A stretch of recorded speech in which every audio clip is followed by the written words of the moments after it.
In random order of importance, I'm a licensed professional Christian counselor, a mom, a sister, a business partner, a friend, a supporter of the arts, an adventurer, a Bible teacher for adults with special needs, a volunteer, an amateur bird enthusiast, a mountain lover, a wife, and a daughter.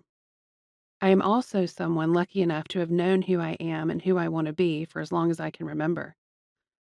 Periods of struggle notwithstanding, I have faced life with the assistance of a solid sense of identity.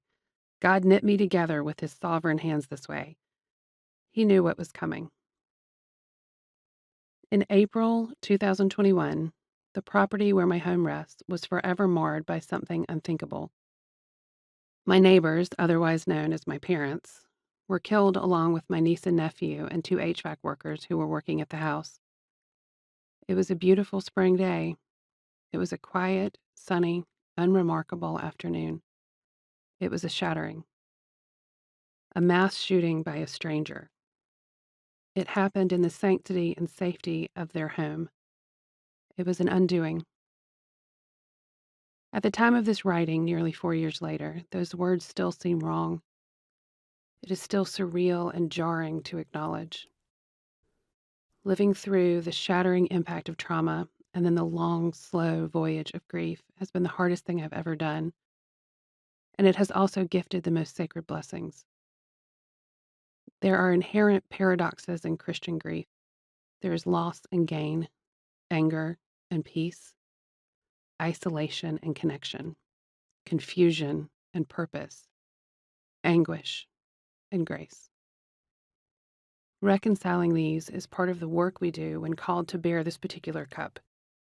Weaving aspects of my personal story with my professional experience and my Christian faith through this book is one of the ways I'm reconciling these paradoxes for myself. I recognize the chaos that is suffering and grief, and I am determined to try to forge a path of meaning through it. Grief accessibility. In the spring of 2024, when I was beginning preparations to speak at a Christian conference for young adults, a teenage girl asked me to speak on the topic of suffering. She made clear that she thinks her generation is hungry for not only recognition of their unique set of struggles, but tools to help them cope. Youthful resilience is not adequate for the task. Their age does not protect them from the condition of suffering that requires very grown-up responses. The fact that our world is in such a state that our children would ask to be educated on dealing with suffering is something to grieve on its own. She was right, though. Not only is our world dishing out suffering by the heap, but we are broadcasting every ounce of it to one another in real time. We not only have to hold our own experiences of suffering and grief, but we are also inundated with the global, regional, and individual sufferings of our neighbors. It is heavy.